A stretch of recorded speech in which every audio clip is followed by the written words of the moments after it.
Hi, and welcome to TV My Husband Hates. I'm Kat Sims. And I'm Reagan Kempton. And we are reality TV addicts? Addicts, aficionados? Ooh, I like that.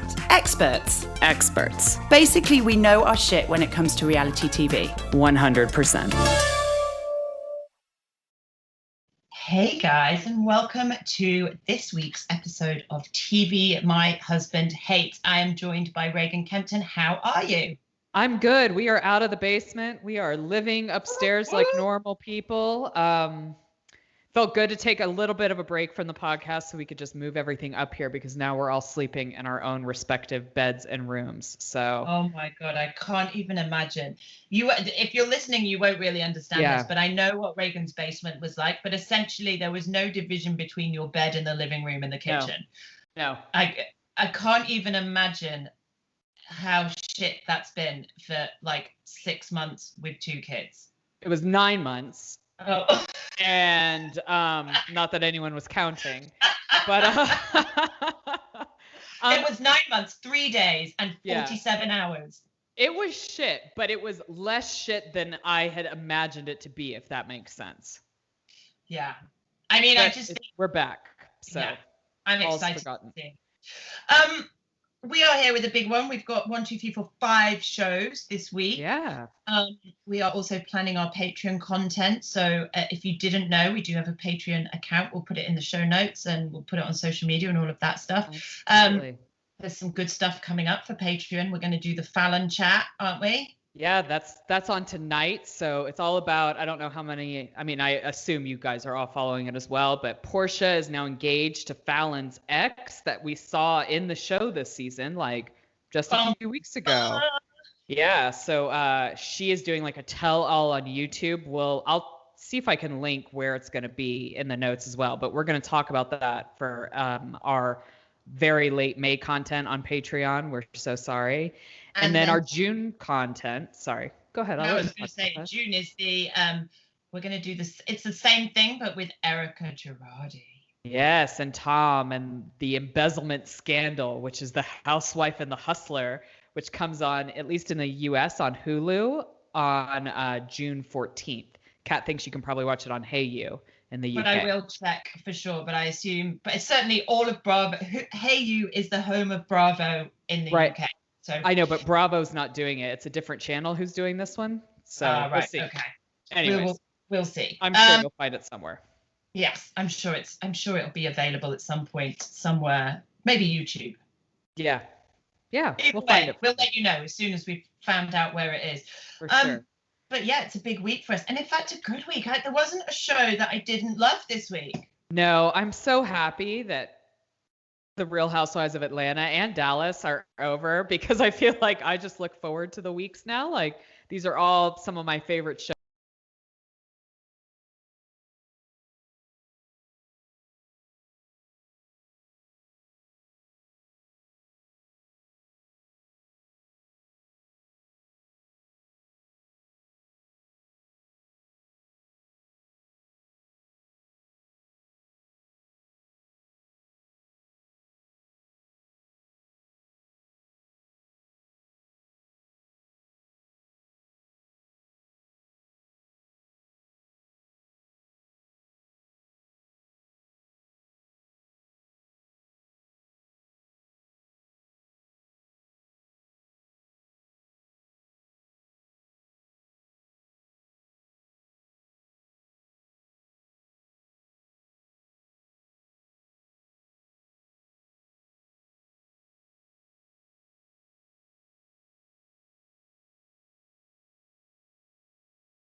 I agree. I definitely think that motherhood has, I wouldn't say mellowed Gigi, but I feel like it's matured her a little bit. I think she's less reactive. Less, not non-reactive. Well, I think as well, you have this baby, you're looking after it 24 hours a day. She's doing it by herself. She's got support, but she's doing it by herself. I think you just realize you've only got a certain amount of energy for bullshit. And I think she's like, I just don't have the energy to throw into a tantrum anymore. Yeah, I just can't deal with you people anymore, right? It's just too much. Yeah, the time has come for me to hang up my knives. But I am feeling hopeful about the MJ Gigi situation. And again, I feel like MJ is Gigi a year and a half down the line. Like, I feel like motherhood is really transforming these women because let's be honest, before they had kids, they were basically oversized teenagers. Entitled, spoiled, bougie. And now they've had kids. And I feel like these two women are actually going to find a connection in a way that they've never found it before. I totally agree. I think old MJ would have been super messy and involved in all of this stuff. And I feel like she is still a little bit, like, she's very obviously Team Mike. I think she thinks it's Reza as well. Because I think she even made a comment, like, Mike lies about who he fucks. He doesn't lie about, like, fake texts. Like, if the text didn't have, you know what I'm saying? Like, he'll eventually come clean. But I really liked her apology to Gigi. I feel like MJ's like come out of the fog of that like first year of having a baby and can kind of look at things in a more, I don't want to use the word rational, but that's how I felt after the first year of having a baby. I felt like I could finally like look at things with like reality glasses versus how I was feeling that whole year glasses. So I'm excited. I'm excited to see where their friendship goes and if it can really be repaired. No, I agree, and I get why Gigi is gun shy. You know, she was kind of just belittled in the group for a long time. You know, Reza and MJ take up a lot of space, and you know, it must be hard living within that dynamic. So I understand Gigi's in a very difficult position now because either she believes Reza and then fucks off everybody else, or she doesn't believe Reza and loses like the guy who she's really learned to lean on and become great friends with. And I think there's always that fear with Gigi that he's only friends with her because he's not friends with MJ anymore. And so I feel for her with this situation. And I think it's shitty for Reza and Mike to put her in that situation, depending on who actually has. Do you know what I mean? But if we find out that they're both involved in that and they've put Gigi in that situation, that's bullshit. Well, and especially because I didn't remember this, but then they showed clips like years back. Reza wrote apology letters to everybody pretending he was Gigi. So like this whole situation has happened before and Gigi's been in the middle of it again. So I'm sure it's pretty triggering to that as well. Let's talk a little bit about Mike and Paulina. Obviously, he's apologized to her. She seems fine with the fact that he's sexting. He's doing lots of unprotected texting. Thanks, Tommy. Tommy's got the best one-liners in this entire show. He really does. I don't like this dynamic. I don't like that he's essentially a gaslighting motherfucker and is like, oh, I'm sure she's sitting there wondering what she did wrong to make me text dick pics to people. He's such a fucker. He's just outrageous. No, she's not. By the way, Mike, she's not sitting there wondering what she did wrong. What she's doing is probably sitting there going, am I the biggest fucking idiot for sticking around? Absolutely. Sweetheart, I don't want to say yes, but yes.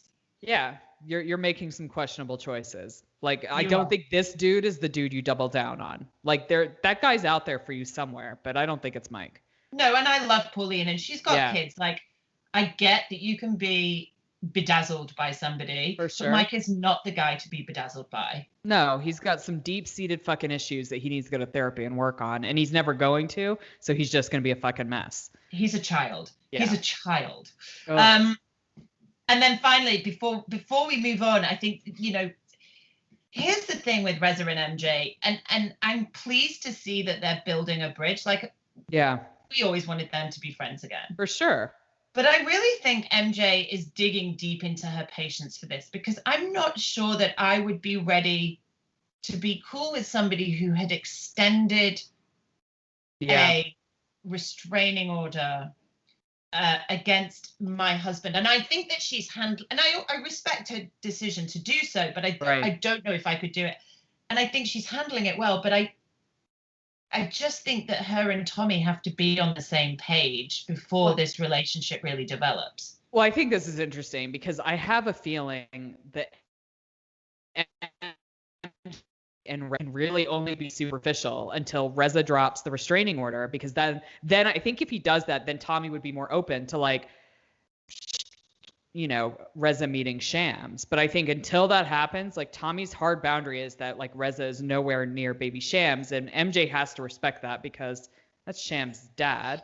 Well, and I don't blame Tommy on that. No. I don't blame Tommy on that. Like, I get that Tommy threw a tent. I get that Tommy's behavior was wrong. Absolutely. Sure. Threatening, wrong, violent, all the rest of it. I also fully I can understand where that came from. I'm not excusing it, but he just had a baby. He just nearly watched his wife die. And this is the shit that Reza was pulling. Like, I'm going to be honest, I can fully understand Tommy's reaction. And I think to write him off on that instance, which is what Reza's doing, to not be a big, like, to not be mature enough to go, listen, I know Tommy well enough to know that this was a one-off. We all have a bad fucking mustache day. Yeah. I think it's unreasonable for Reza to expect anything from Tommy at this point. And I think if Tommy's line is Shams,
okay, let's take it back to Below Deck Sailing Yacht, where we are rapidly edging towards the end of this season.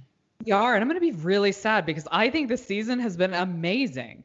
So good. I feel like they should never be allowed to leave the boat, because I feel like that's what's made it better, is like we've seen such a forced interaction between the crew. Yeah, there's no hope of a break or an escape. The tensions have run high. I mean, the Gary, Sydney, Ali triangle is the real chat of this week, and it just continues to rumble on. And it's like the perfect storm. You've got drunk Gary who's just making stupid decisions. Yeah. You've got manipulative femme fatale Sydney. She's a trash person. I'm going on record right now. She's a trash person. I'm with you. She is. And then you've got like just happy-go-lucky Ali, who's actually got some fucking morals, and what I see is just playing against a whole set of different rules that everybody else is playing against. Absolutely. I mean, this is kind of, I feel like we talked about it on the last podcast, how Sydney would never not fuck around with Gary because it bothered Ali, and we're seeing that exact same thing now that she knows Ali is like drawn this line in the sand, is not going to do anything with him anymore. We see her fucking like all over him. Yeah, it's rather than recognize what she's done, which is like a moral, kind of put a moral boundary in to support Sydney, rather than accept that, Sydney's like, oh, now this is my opportunity to get her back. It's like, for what? Like, she didn't do anything wrong. Him once. He was so clear that he wanted, like, this was a in-out affair. Yeah. Fucking hell. I mean, she is dark as fuck, that Sydney. She is, and especially because like we all have to go on the basis that like Ali didn't know Gary slept with Sydney, and the minute she found out, she put that boundary in place and had nothing more to do with him, whereas Sydney told her to fuck everybody over, right? Like she said it for a purpose, and now that Ali is backed off, she's just trying to slide right back in there. Like, it's so gross. And drunk Gary is a dick. Like, drunk Gary really needs to take a long, hard fucking look at himself. Like, for the love of God, the way that he's like, yeah, I'm just going to shag Sydney tonight. Just, Ali's hurt my feelings, so I'm going to fuck somebody else. I know. I mean, Colin was just like, for the love of God, man, if you have any feelings for Ali whatsoever, you will not do this. Listen Honestly, to Colin. Colin is the voice of all reason. Colin knows what he's talking about. Colin's the one with a girlfriend and it's all going swimmingly. So listen to this guy when he gives you relationship advice. And I think Gary's apology the morning after, the whole season I've been waiting for something to hate Gary on. And I really thought this was the episode that I got it. I was like, he's going to fuck Sydney and that's it. Great. I'm now justified in my feelings. And it didn't happen.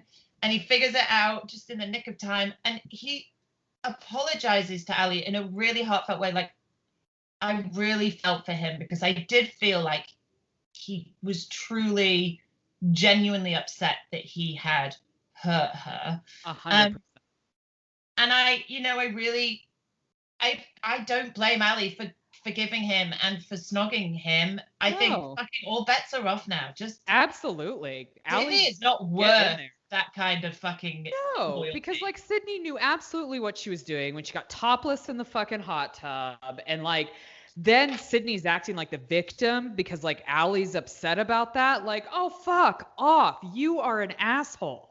And I don't like blaming girls for that shit. Put a top on. Right.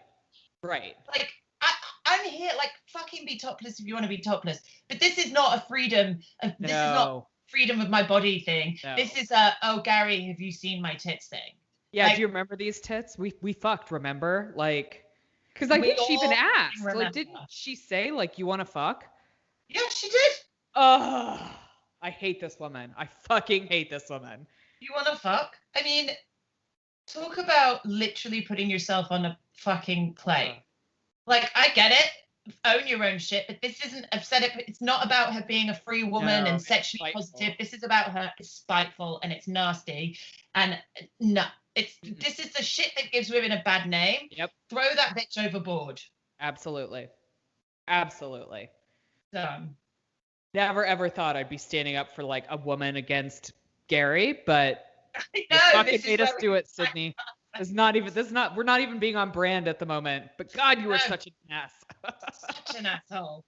In more positive news, we've got JL and Danny. And there's something that's a little heartwarming about this.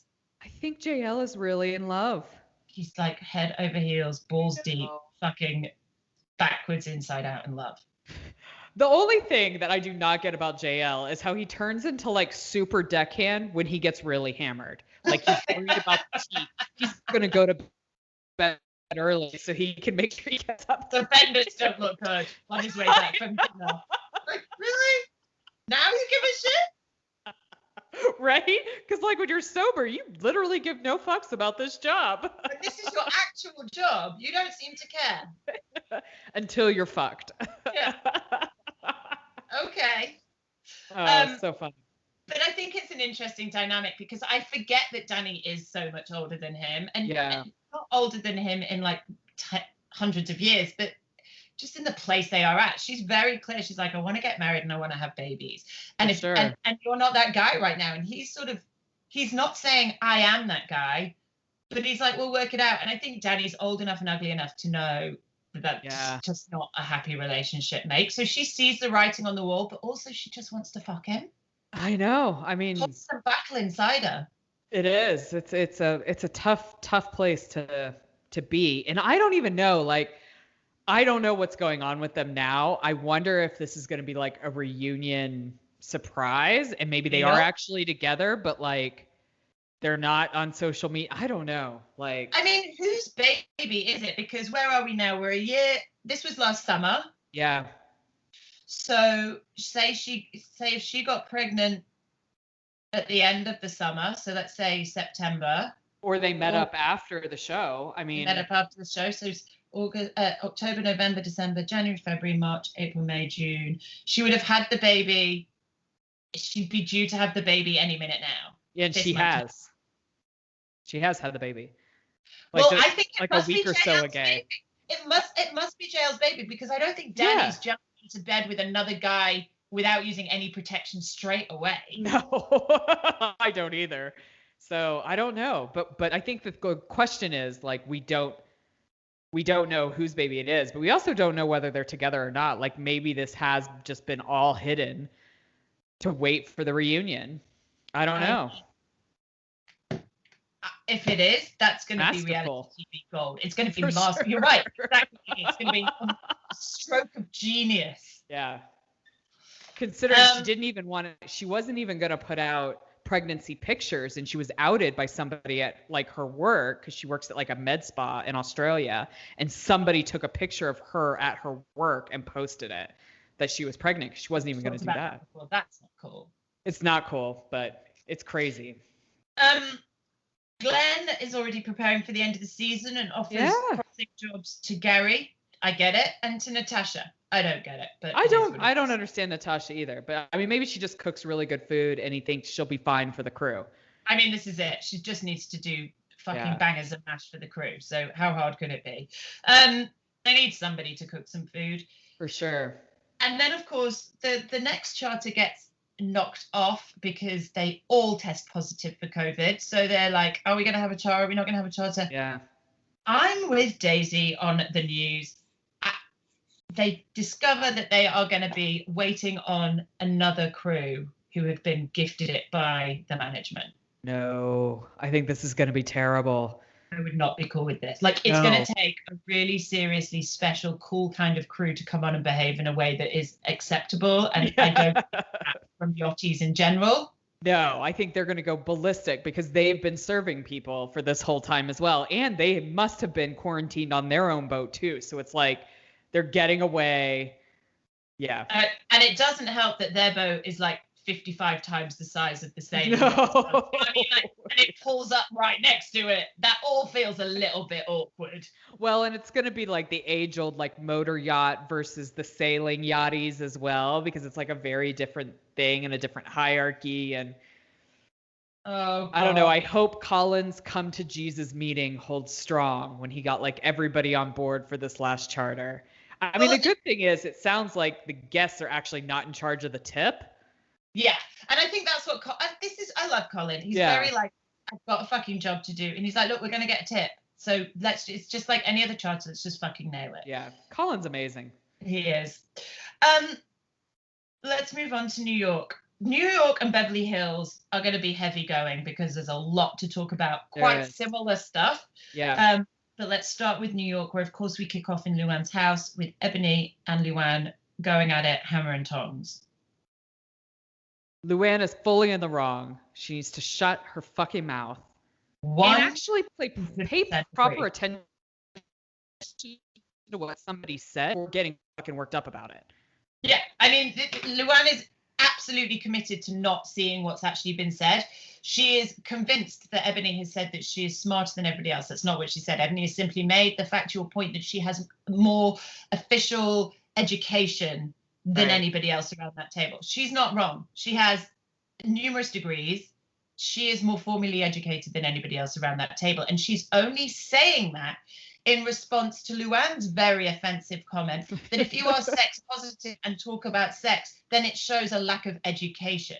So Ebony's only responding to Luann being rude in the first place. For sure. For sure. And then Luann comes back with that fucking angry comment, which... And it's fuck me. It baffles me.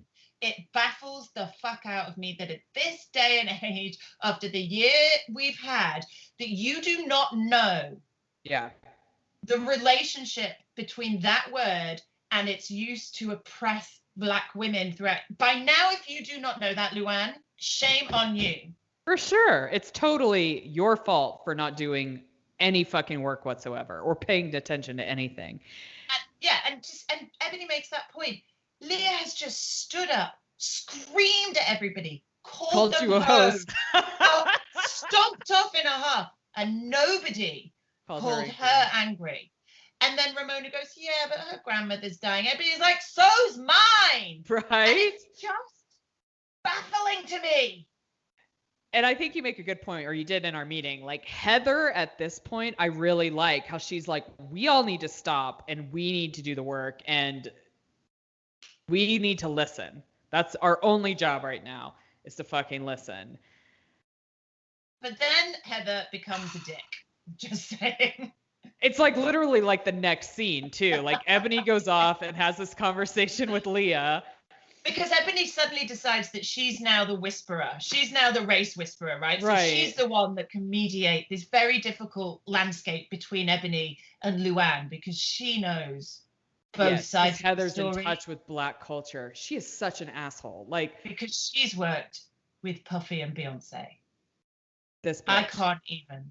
No. I can't even. There are no words quite to describe my absolute shock, horror, and disgust for this whole thing as Heather goes rapidly downhill. The fucking audacity to sit there and talk about Black culture to Eboni.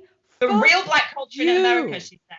The real Black culture in America. I know it. I've been in that. And Eboni very gracefully is like, I'd love to know more about that.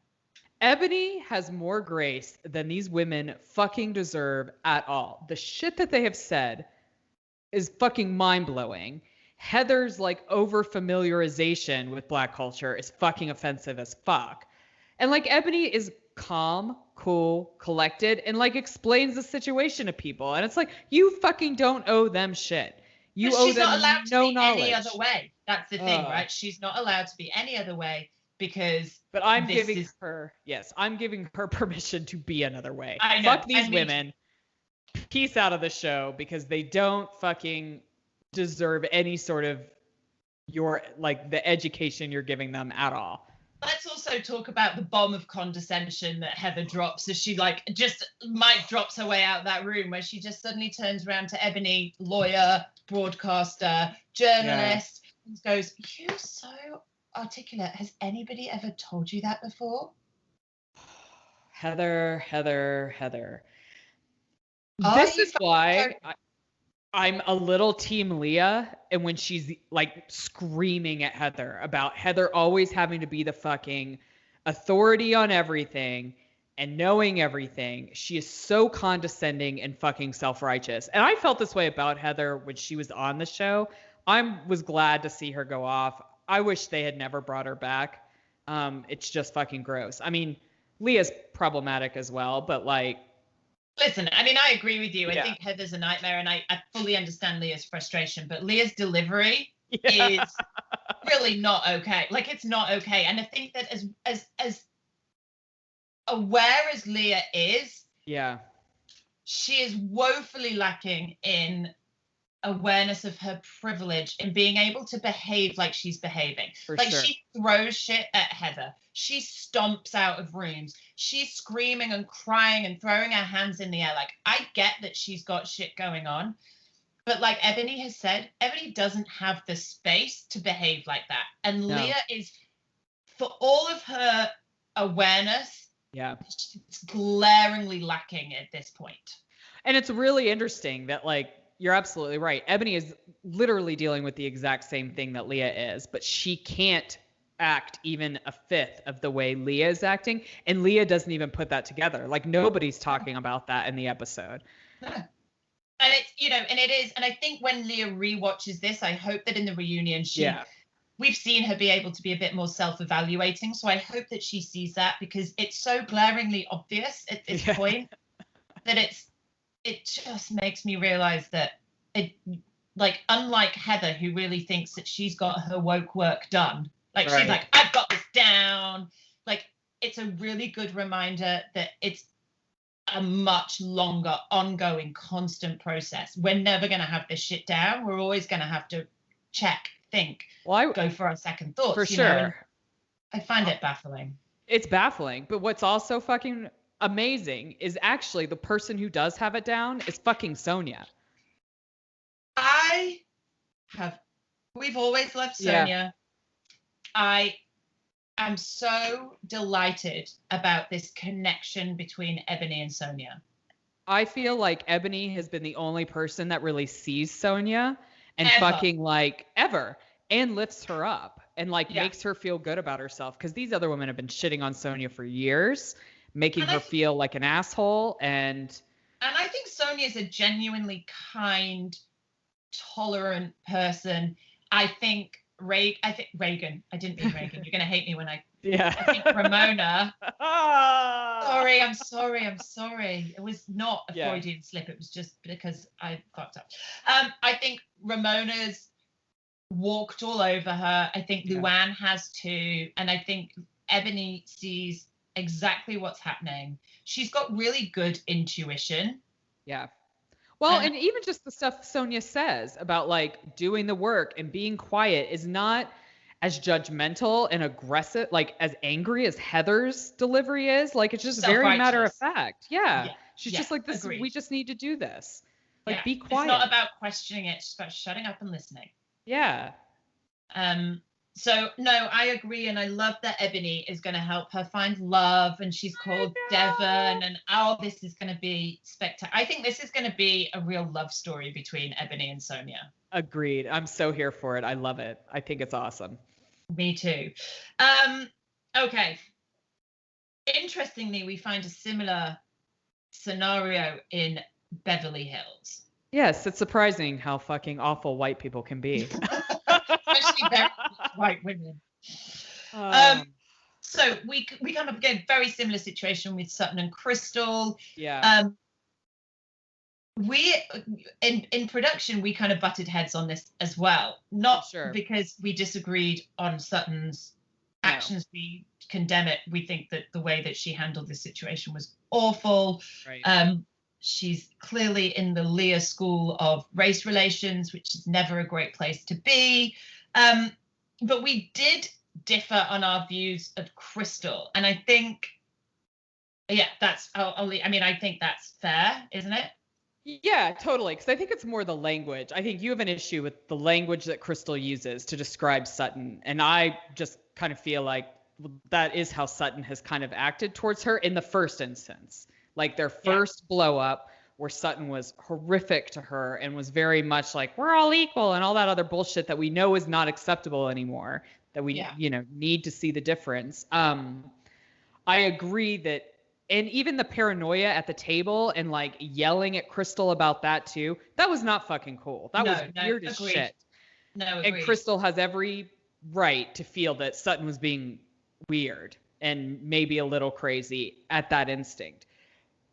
And you don't like she used a lot of like very triggering words about Sutton in her confessionals. Is that your point? I think for me as well, it's difficult because I think Sutton's absolutely wrong.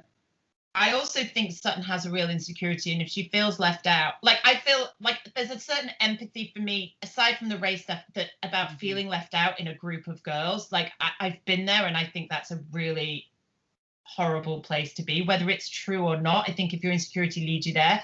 Yeah.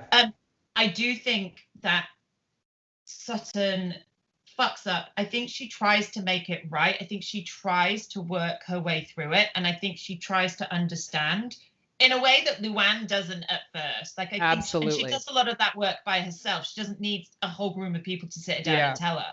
Yeah. I think for me, I know that how Sutton's I just compare it to how Eboni's responded, and then I see Crystal just in her interviews not really discuss anything other than just say, I think I've got the list of names, but it was just this barrage of name calling, which, I get that she was those things, but I just think that here she said she's erratic, unbalanced, overly emotional, she's crazy.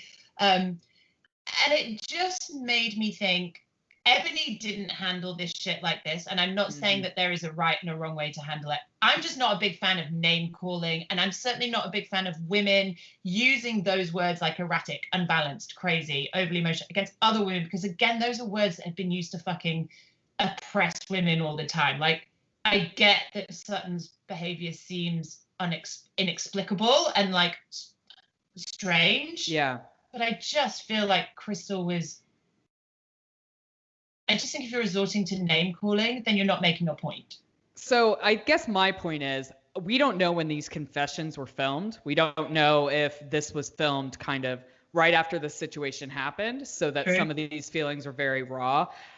So I don't necessarily have an issue with Crystal using those words, because they're the exact same words that like Kyle and Rinna were using to Sutton herself. Like, this is how you seem to all of us. Like, we're worried about you. The difference is that they went to her and they've got that friendship and they've got the history. So I think that's a little bit different. Maybe that's a little bit more okay for them to use those words. My whole problem with Crystal is that after Sutton kind of tries to work through the way she was feeling and actually connects, like, holy shit, I'm just dealing with these emotions from my house. That's why I'm being crazy. And is vulnerable to her. Crystal, like, does not give her an inch. And I don't think that's cool either. Like, I'm not saying that she, like, the slate needs to be wiped clean or anything like that. But I think you can appreciate somebody trying to figure out why they were acting the way they were acting. And I don't think Crystal gave her that at all in, like, their chat one-on-one, because it wasn't about that chat, wasn't about, like, racial issues. It was like the night before, like, when she felt really paranoid that something was going on that she was left out of. I think as well, like, I always find it hard, and I remember sitting watching it and seeing Sutton be visibly upset, and I know that she has not done anything to Crystal to warrant a friendship by any means at this point. But I don't think I could ever sit in front of a woman sobbing and crying and not reach out and give her a hug. Like, or not comfort her in some way. I feel like Crystal's really, really cold. And I think that's fair enough to Sutton at this point. But I'm with you. I feel like I want to see a chink of like light in there, a chink of warmth, some sort of crack of humanity. And I think that's what I'm missing from her, because as much as Sutton fucked up, there is humanity. Like, there is, like, this blubbering mess of humanity. For sure. Like, even if you do think she's a crazy mess, like, you can just appreciate that she's a crazy mess and be like, dude, you're dealing with a lot. We don't know Crystal at all. And I'm always wary of housewives that come in and aren't open. Like, it's like, okay, either come on the show or don't come on the show, but give us yourself. But I think you also learn that, because I think we said the same thing about Sutton last season. Like, we didn't really know who Sutton was. And, you know, this second season, we just see more of her. I think we're both willing to give Crystal more than fucking 4 episodes. Of course. But then before we just move on, though, let's talk about the story at the end that comes up when Crystal returns back from her day out. And again, I find this problematic too. Yeah. So the comment, like, so she was naked. Sutton apparently made a comment about, well, I don't know what you're doing in your room. And she, like, is hands down doubling down on the fact that Sutton didn't knock and she just burst into her room, which didn't happen. Like, we saw the footage. She knocked. She was just bringing her coat. Like, I think fulfills all the social cues. I think Crystal has misread this entire fucking situation. And again, I wonder if it's something we don't know. Maybe something we don't know and that's triggered it in Crystal. But it seems a real disconnect. And Kyle makes the point as well. Like, you've talked about all the things that you have a problem with Sutton, but this has taken 24. Like, you've never mentioned this. It does seem to come out of nowhere. We'll see how it goes. I'm of course willing to give Crystal more time. Yeah, because I mean, ultimately, I do like her. I like what she brings to the show, and I think the show desperately needs, like, some fucking reality. Agreed. But we'll see. We'll see if she's the one to bring it. But speaking of problematic stories, I know what you're gonna say. Lisa's story. Lisa. About Harry's friend and Harry taking a stand against his friend on an issue like rape. No, Lisa, no. Comparing that to your issue with Denise is not okay. No. I'm a big Lisa Rinna fan. I love her hard. I do. And you know, I know I'm going to be able to. I feel like I know Lisa well enough to know that this is just a ridiculous thing that she said. And I know she's going to come back. I know she's going to come back and go, I can't believe I did that. I know for sure. Garcelle's face during this whole story is such a bad, like, talking of fucking bad analogies. Yes. Gia, like, fucking nothing compared to Talk about kids on coke all day. All day long. All fucking day long before you make this analogy, babe. Like, you can't, apart from anything else, this is not your story to tell anyway. Like, it comes out of left field. Like, she literally, I think, starts like, well, while I've got you all here, Right. Like, why did his mate were out drinking and his mate went off and raped a girl? It's like, what? Hang on, Lisa. Fuck. What left turn did we just take? Like, what dinner party are we at? This is what? And why are we even talking about fucking Denise? Who cares? It's over. Garcelle cares. But other than that, it's done. But Garcelle cares in a one-on-one conversation, not at a fucking dinner fucking conversation that goes to Rapeville. No, I genuinely think Lisa thought this was a way to help explain. And I kind of understand what she was trying to say. Like, I understand why she put these two things together. It doesn't make it like it was the wrong analogy to make. This is the thing with Lisa. I get what she was trying to do, but fuck me, she fucked that up. Like, really, she fucked it up. She mashed it a bit more. She set it on fire, and then she chucked it over a cliff. Like, but I do love how Garcelle was like, sometimes you just don't need to say anything. Okay, true. And let's just talk about Garcelle's interview look at this point. Like, is she an avatar? I don't like it one bit. The fucking necklace is terrible. Real bad necklaces all over this shit. Oh, like, yeah, for Instagram, sure. It's like, wait, let's talk about this. But it is a look and a half. Like, she's joining the Avengers. Which is crazy because actually, like, her normal, just like day-to-day looks are incredible. Incredible. Yeah, this was a bad stylist move for sure. It really was. And by the way, if you guys aren't following, I think it's at The Real Bad Necklaces, is one of the best Bravo fan accounts ever. Go follow them. It's incredible. And you don't realize how many bad necklaces there are until you follow her. But also, she's brilliant. She's witty. She's hilarious. Yeah, and the bad necklaces continue. I mean, this is present day, and we're seeing these like hideous statement necklaces. I honestly feel like the moment for statement necklaces has passed. Like, I feel like we did that like 10 years ago. It's done. Now it's all, it's fine. It's gold, filigree, fine jewelry. Layer it up. That's the it has been now for a long ages. time. Yeah, it's just not right. But I like regardless of this hideous story that Lisa tells, the game night that follows afterwards, I think is really fun. I love Garcelle giving Lisa shit about sometimes you just need to shut the fuck up. Like, it goes down really well. They take it the way it's meant to. So I feel like there's some like healing going on within this group. I guess without Crystal. Agreed. Yeah. I guess. But I think, I think we can see that. I think if Garcelle and Lisa really start to build that bridge, I think Crystal will find it easier to come into the group. It's just a little bit too fractured at the moment for anybody to trust really a new person. So we'll see. And then, of course, the end of the episode. Oh, no. Let's just talk cosmetic surgery for a minute. Oh, yes, Dorit. I find this fascinating. So, so everybody started about like the nose jobs, right? Because obviously Kyle's just had a nose job because she's like recovering and is very open about it. And I think that's fine. Like, that's great. Again, do what you want to do. I didn't realize that this was a big secret, but it seems to be in this circle of in this kind of society. It's almost like how much you earn. It's like you never ask that question. And Dorit doubles down that like she's had nothing done. I mean, this girl's had more surgery just from last season to this season than anybody I have ever seen. Fucking own it. Do you remember, like, before we came back on this season, there was a picture of somebody on Instagram, and I was like, what the fuck is this? And you were like, it's Dorit. I was like, it's not. You were like, it is. I mean, her entire face has changed just between one season. And you fucking know, like, come on. We have seen the Housewives now for over 10 years. You know, if you say you've never had anything done, they're going to fucking find a picture of you, like, pre any work, which does not, like, who knows who that girl is. But, like, yeah. But I don't get it. I don't get why they're so secretive about it. Even if there are no pictures, nobody looks like you women. Nobody looks like your face. At that age. No. But it's fine. I don't care. No. The work that you want, do it because you want to do it.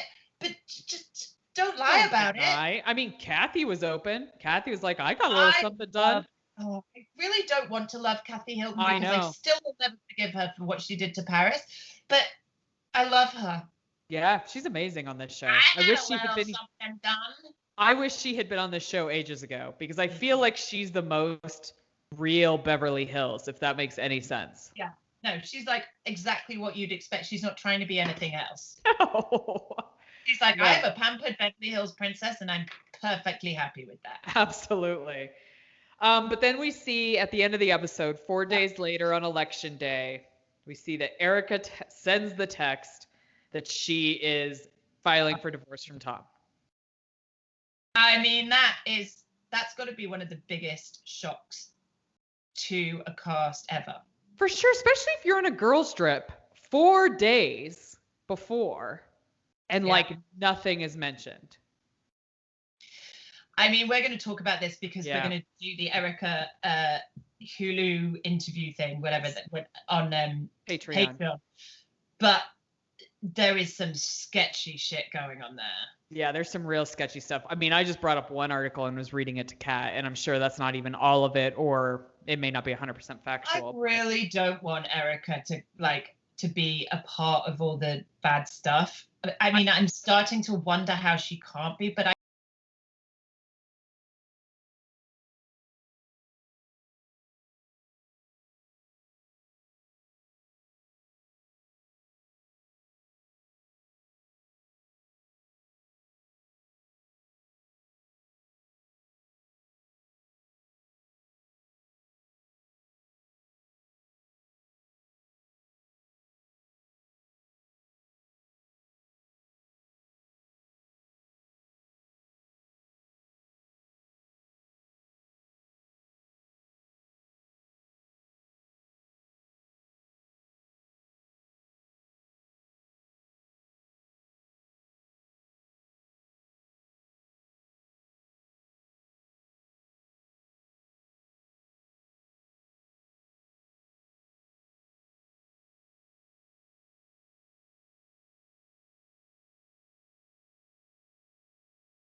Please subscribe, rate, and review TV My Husband Hates wherever you listen to your podcast. You can also follow us on Facebook and Instagram at TV My Husband Hates and join the Facebook group to keep the conversation going when the podcast ends. If Twitter's your thing, you'll find us at TV Husbands Hate. Theme music and production for TV My Husband Hates is by Jimmy Sims.